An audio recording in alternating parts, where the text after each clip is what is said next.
That's what rumor has it. Well, All that's righty, the well, name of the song. Go ahead. wasn't a very good song. But anyway, today's speaker is Geoff Cochran. He's an annual giving officer of the Rotary Foundation. I thought he'd be good to talk to us during our anniversary year. He's in fact, who can tell me what zone we're in, 26 or 27, because he works with us.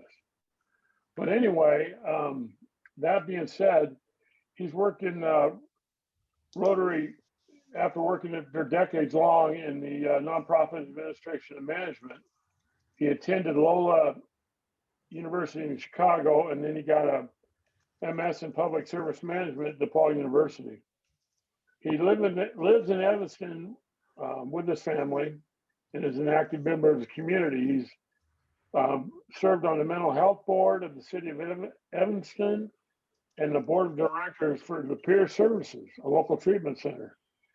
Like I said, he worked in the nonprofit sector for 14 years, and most recently as an associate officer with club and district support with Rotary International for over a year. Geoff is a staunch advocate in Rotary's motto of service above self. And without any further ado, Geoff, it's all yours. Well, thank you so much, Rich. It's so great to see all of you. I mean, after everything that's already happened at the beginning of the club meeting, I don't know exactly what I'm supposed to do now. That was amazing.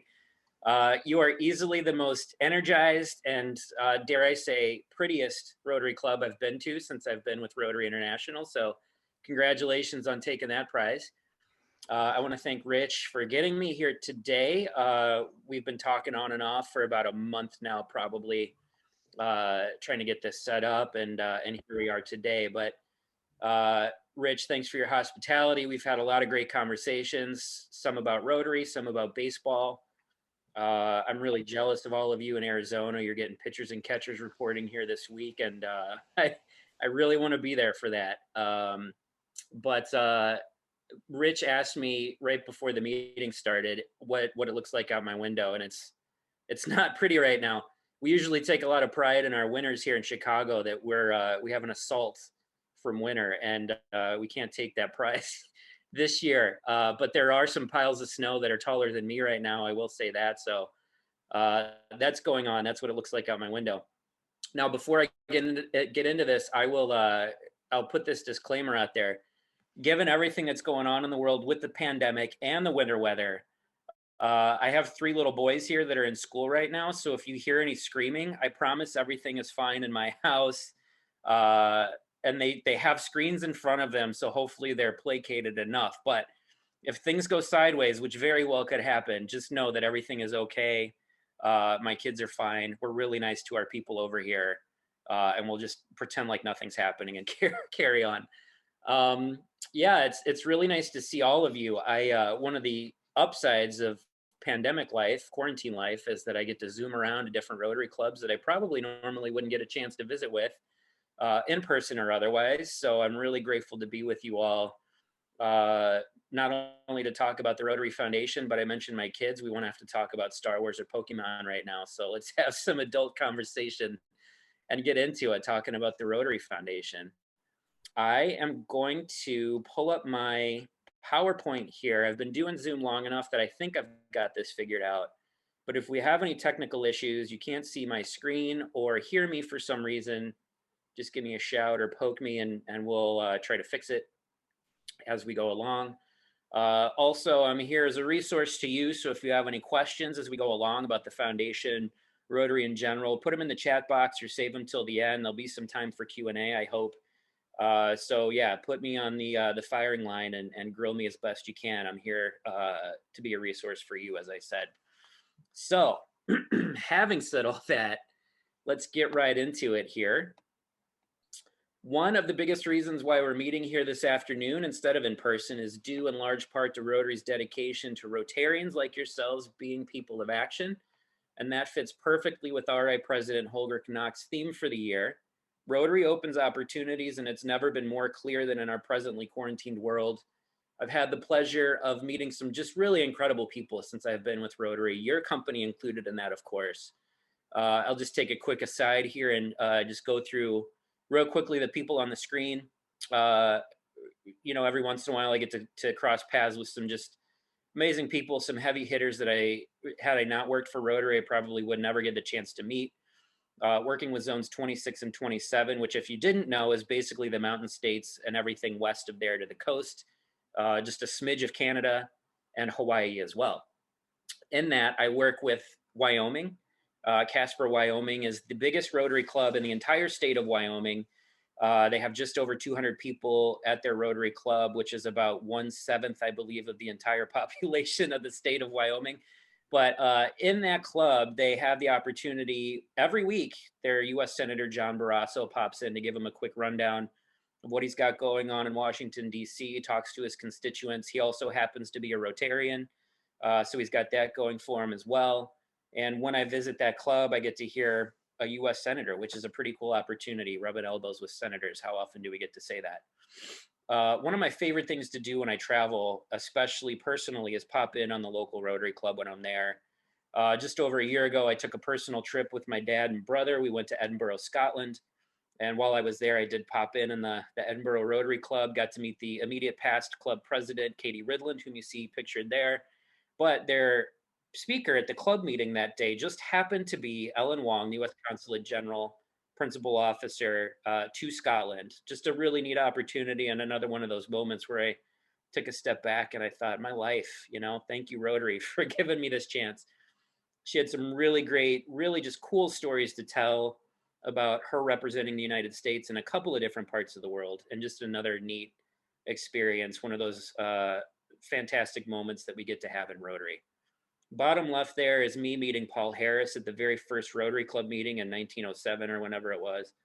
I'm kidding, of course. That's a statue we have at the bottom floor, the ground floor of World Headquarters. These jokes don't get any better, by the way, so feel free to laugh at any time. I promise. I'll stop trying to make them here pretty soon. But if you ever come to World Headquarters, you'll get a chance to have a tour. You'll get to meet Paul Harris yourself, shake his hand. This being the age of COVID, we do wipe him down and disinfect him regularly, so you won't have to worry about catching anything. But we give a really nice welcome if you come into the building. So please take that opportunity if and when you get the chance. And then in the bottom right there, that's our annual giving team, all of us annual giving officers representing North and South America, along with a little bit of our management team as well. Just a really great team and an amazing group of people, professional fundraisers that, we work hard every day to try to represent you as Rotarians and be good stewards for the funds that you give us to give back to you for granting opportunities. So wonderful team of people. All right, having said that, moving along a little bit here. This afternoon, we're going to cover a couple of topics in our short time together. First, I want to give you a quick overview of the state of the Rotary Foundation with a particular focus on the annual fund. Second, we'll review some tangible ideas to develop a strategy to promote and support the annual fund within your club. If you'll note down in the bottom left, there's my contact information if you want to jot that down if there's ever anything that you need. Again, I'm a resource for you, so don't hesitate to reach out. Before we get into a little bit more about the annual fund and the foundation, I realize that to most, if not all of you, I'm a brand new face. My name is Geoff Cochran, and I'm the annual giving officer for zones 26 and 27, and by extension, your club and district. I've been with Rotary International for over 2 years now, starting with, as Rich said, Rotary's club and district support team. Just over a year ago, I joined the annual giving team supporting your zones. I have nearly 2 decades of experience working in the nonprofit sector with various organizations, boards, and committees. As you can probably tell from my title, my focus as annual giving officer is the annual fund. Inasmuch I'm a resource to you as Rotarians and volunteer fundraisers, I can help train, apply giving trends, and analyze data to help you empower Rotary leaders to support the foundation. The Rotary Foundation has 7 total annual giving officers, many of whom you just met. 6 of us are in Evanston representing North and South America, 1 officer in Delhi working with Indian districts. There are, of course, other fundraising professionals in all of Rotary's international offices across the world filling similar roles as annual giving officers. Each of us has one overall goal, and that is to help you realize the mission of Rotary International in your communities. If we drill down the Rotary Foundation's mission further, another of my favorite aspects is our 7 areas of focus. Regardless of one's preferred cause, RI speaks to everyone's passion. Given the surreal circumstances we find ourselves in, I absolutely love that disease prevention and treatment is one of our primary causes. If you haven't heard by now, the network that Rotary has in place to combat polio is already making an impact in the fight against novel coronavirus. And I'll speak a little bit more to that in a moment. But obviously, this area of focus is paramount where we are currently and can only serve you and your club well in your efforts to make an indelible mark in people's lives. Additionally, I'm incredibly excited to add to this the new 7th area of focus, which was approved not too long ago, just about a year ago now, by the board of directors and trustees, and introduced after last year's virtual international convention. Supporting the environment is now gathering funding for grant activity, and we hope that these funds will be made available sometime next Rotary year. But as you know, polio eradication remains Rotary's #1 priority. You may also know that in 1979, Rotary began its fight against polio with a multi-year project to immunize 6 million children in the Philippines. Some years later, Rotary International launched Polio Plus, the first and largest internationally coordinated private sector support of a public health initiative with an initial fundraising target of $120 million. At this point, I want to take a moment and circle back to disease prevention and treatment, and more specifically, Rotary's approach to COVID-19 and the Disaster Response Fund. Countries with logistics in place to address polio are well positioned to combat coronavirus in several respects. Not mentioned here are the hundreds of clubs who are making a daily impact with the help of district and disaster response grants to alleviate the hardships caused by the illness. In response to this new challenge, the foundation trustees made available a total of $3 million in grants for districts and clubs to apply. These 120 grants of $25,000 each were met with an unprecedented response. What's even more impressive is the outpouring of support from individual Rotarians who've given over $1 million to the Disaster Response Fund. If you would like to follow your fellow Rotarians and make your impact felt, you can log into my Rotary and visit the Disaster Response Fund page. Regardless of a Rotarian's passion, it's clear that the Foundation's impact is felt far and wide. That's due in large part to the tireless work that you do in the world. Our trustees set some audacious goals this Rotary year to support this work even further, with a substantial goal of $410 million across all funds. The Rotary Foundation is nicely positioned to achieve its most ambitious year on record. Things have clearly changed in the past several months, and we can't be sure what the rest of the year will look like, given the interruptions COVID-19 will undoubtedly present. But our leadership asked, and to date, Rotarians have delivered. If we dive a little bit deeper into the actual numbers, we'll see that there are some notable changes over last year to date. As we're through really the first half of the Rotary year, our current year's fundraising efforts are coming into focus. The annual fund is currently down just slightly by 3.9%, along with Polio Plus down 11.1%. Additionally, the endowment fund is sitting at $41.6 million. So we're trending toward the unprecedented goal of 2.025 by 2025. That's $2.025 billion in our endowment by 2025. It's cause for pause and celebration and is a major testament to the dedication of all of you and your clubs. So I just want to take a quick moment and stop here because I realize that's a lot of red on the screen. It can look a little disconcerting at first glance, and I just kind of want to reassure everyone that it's not quite as off-putting as it might seem initially. Where we are currently, given past trends, we tend to be around this point with the annual fund being down about 3, 4, 5% given the year. Really, we have a really strong push towards the end of the Rotary year where we have a nice boost really towards all of these funds, but especially the annual fund and Polio Plus so we can meet these goals. We're pretty happy with where we are currently with the annual fund, although we have to be careful not to rest on our laurels because that could easily slip away from us. Given the state of the national and global economy, it's pretty easy to see how this trend can continue to go downwards. So we don't want to loosen the reins all that much, but we're okay as far as the annual fund goals goes. The endowment fund looks a little bit more dire on the surface. I'm happy to report that the past couple of years, especially, we've exceeded our goal for the endowment fund in the past few years. So even if we do end up down slightly this year, which we very well might, we'll still be really on trend and on track for that $2.025 billion by 2025, which, as long as I worked in the nonprofit world, the fact that an organization, even one as weighty as ours, can work towards a $2 billion endowment is just amazing to me. It boggles my mind.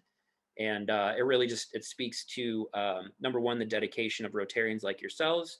And number two, the simple fact that Rotary and the foundation will be set up for a lot of security in the future going forward, that given no matter what the economic circumstances might look like, with a $2 billion endowment, we'll still be in a nice position to make a lot of the grants available for you to do all that amazing work in the world. Lastly, Polio Plus is down slightly more than we usually like to be. So this could be our focus for the rest of the Rotary year.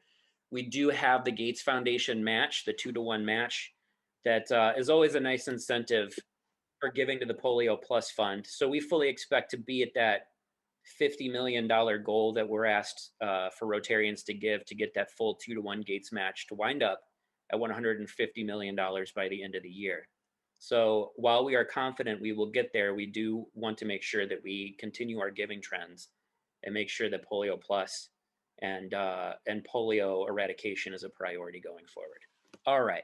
So all that is to say that this isn't a Chicken Little moment. The sky's not falling. The foundation and Rotary as a whole is okay. And hopefully that's clear to everybody at this point.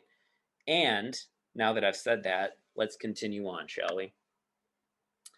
So there you have a real quick overview of where we currently stand in terms of our goals for the year. With that in mind, it's important to understand why people continue to give to the foundation in such significant ways. The impact of your gifts is clear, but there's one aspect that is sometimes easy to overlook. Everyone on our polio and philanthropy team are conscientious about your funds, and we make an exerted effort every single day to act as good stewards for your investment. That's reflected in the highest rating Charity Navigator issues to nonprofit organizations. We heard a little bit about this at the beginning of the club meeting, but if you aren't familiar with Charity Navigator, it's a nonprofit organization that rates the efficacy and transparency of other nonprofits. The Rotary Foundation has been rated with their highest 4-star rating for the past 13 years and routinely scores well in different performance metrics for rating a charity's financial health. While the Charity Navigator rating is only a snapshot of Rotary's efforts and fiscal responsibility, we have proven over the years to be among the most competitive of our peers in this area. Only 1% of charities evaluated have received at least 13 consecutive 4-star evaluations. With an unprecedented 90% of donations going towards programming, it really is no wonder that Charity Navigator, but even more importantly, you Rotarians hold the Rotary Foundation in such high regard.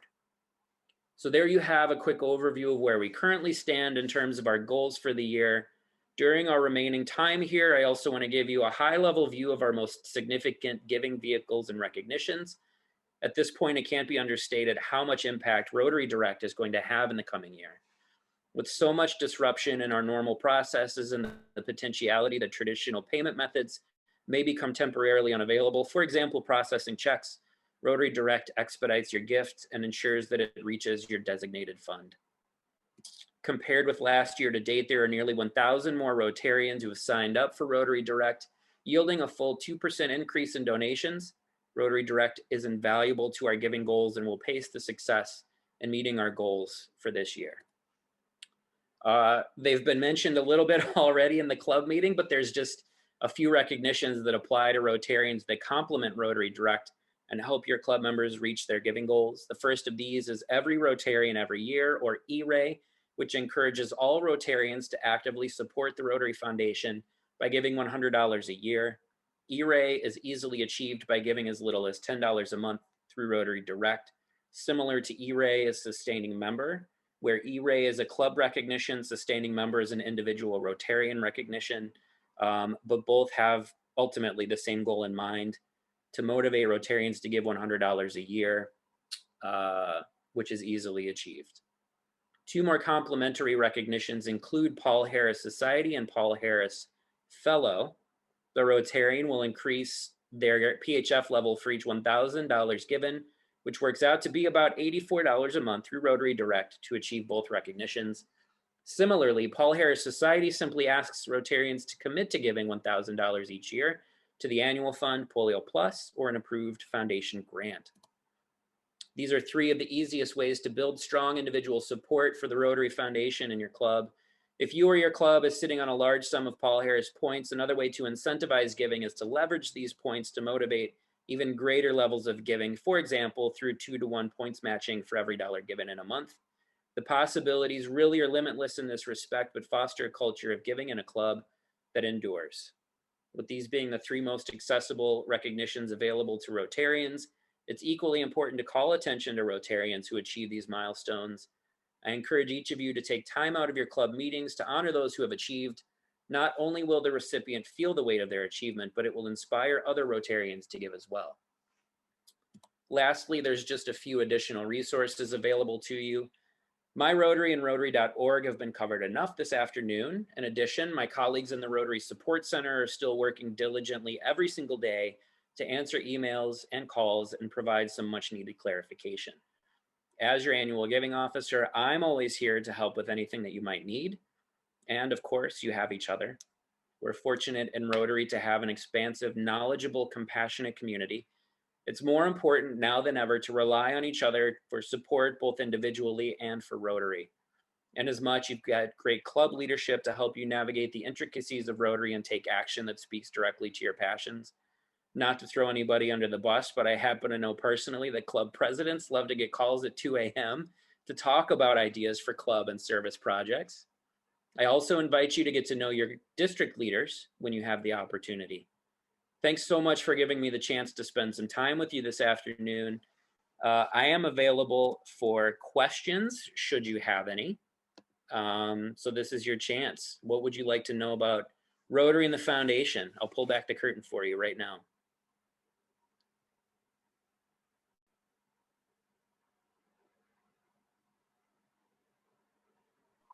You guys aren't this quiet. Come on, you guys can do better than that. I have a question. Shoot. Lori, yeah. So I'm new into the scheme of Rotary, and as you saw, new into putting money in. Is there a hierarchy that you do one thing first? Generally speaking, you put money in one place first, and then you work to your regional, and then you work to a national, to an international. Is that? That's a great question. I think the trend now is that there's different, at the club or the district level, there's different giving priorities. I think I heard earlier that your club has its own foundation, which a lot of clubs do now. Many times Rotarians will give directly to the club foundation. And I think sometimes that tends to lead to some confusion about, why do I give to my club foundation? Why do I still have to give to the Rotary Foundation as a whole? And I think, they're not mutually exclusive. There's enough room for giving towards both. Club foundations tend to have their own priorities that they use their local dollars for. And then the Rotary Foundation, of course, funds global grants, district designated funds for district grants. And then, other philanthropic priorities, the Peace Centers, Polio Plus, of course. So there's a lot of reasons to give, and it really is up to you and your philanthropic goals. I personally am partial to the annual fund, of course, being an annual giving officer. And that's what makes global and district grants possible, by giving to the annual fund share program. So it really is, I think, up to you in your Rotary career to decide what your giving priorities are and what you would like them to be. And then you can give accordingly.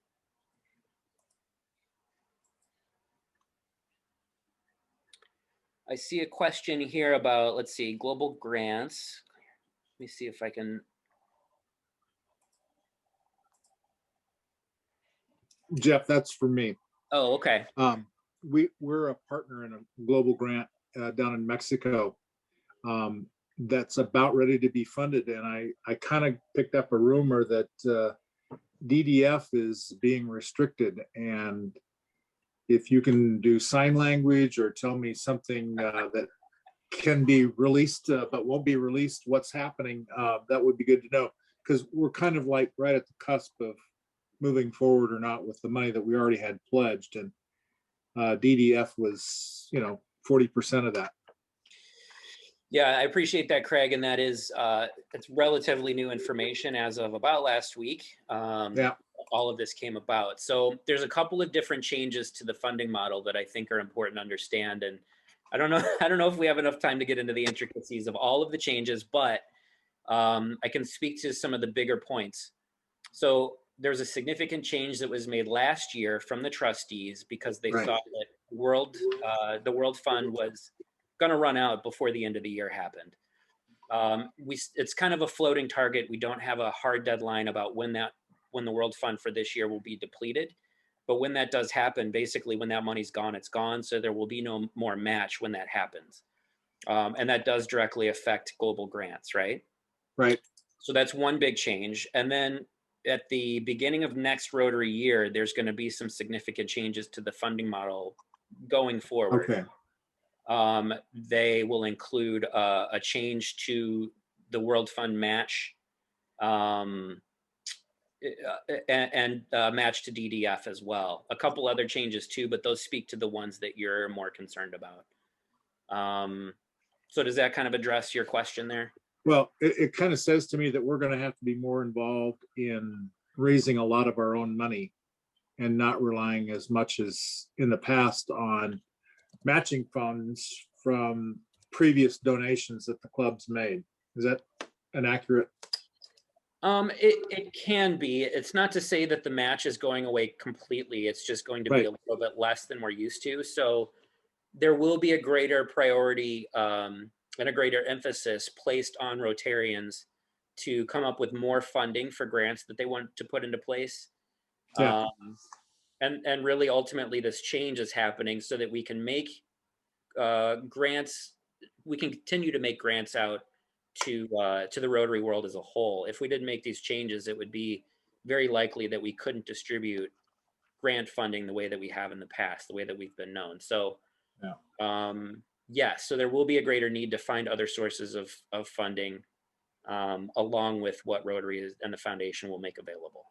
Yeah. Well, it's been a great program up to now, and little tweaks are fine. It's what we deal with in our own lives. So it's so true. And I think the important thing to keep in mind here is that why this change is necessary is because the grant model that we have had in place has been unbelievably successful. Compared to 2 years ago, there were about 1,350 global grants made. Last year, there was about 1,400 global grants made. This year, we're on track. If all of the ones in the pipeline are approved, we will have made 2,100 global grants. It's a pretty significant increase. And obviously, the World Fund is limited, so we can't continue with the same model that we've had. So we had to make some tweaks, and this is really the end result here. right. Well, we're one of those. Well, thanks for doing all that great work, because it really is making an impact in the world, and it's pretty clear. Exactly. Thank you. Thank you. That was a really great question, Craig. Thanks for asking that. You bet. We got any other ones out there? Come on, Charlie, give us something from Hawaii. Ask a question. The poor guy's sitting in 2 feet of snow. You got to say something, Charlie. Well, he said he was over Hawaii, and that's where I am right now. Oh, But it's only a short period, but I'm just going to enjoy it while it lasts. Not that Arizona's so bad. Oh, so no. raise for all of us. Tom, you got anything? Rich, I have a question, Shoot. or maybe just a request that Geoff, I know you elaborated on Rotary Direct, and some of our club members may not understand it because they're new to the club, and we've worked with our club treasurer to try to get all our members aware of what Rotary Direct is. But anyway, in a nutshell, could you just maybe reiterate to everyone how helpful it would be for us to get into Rotary Direct? Last year, last month, about a third of our club is enrolled in Rotary Direct. But we'd like to get everyone enrolled in that. Could you tell us, even from a monetary standpoint, maybe a money saving perspective, why our members should consider doing that for Rotary's sake, for our sake? Absolutely, Ben. Yes, Rotary Direct is a priority in some of the messaging we're trying to get out, simply because everything is going towards electronic payments and electronic giving. There's not a nonprofit in the world that isn't eventually going to have all of their gifts and donations made through online giving, and Rotary Direct is how that happens for us. If you don't know about it, if you go to the main page for Rotary.org, at the top right, there's a link for donate.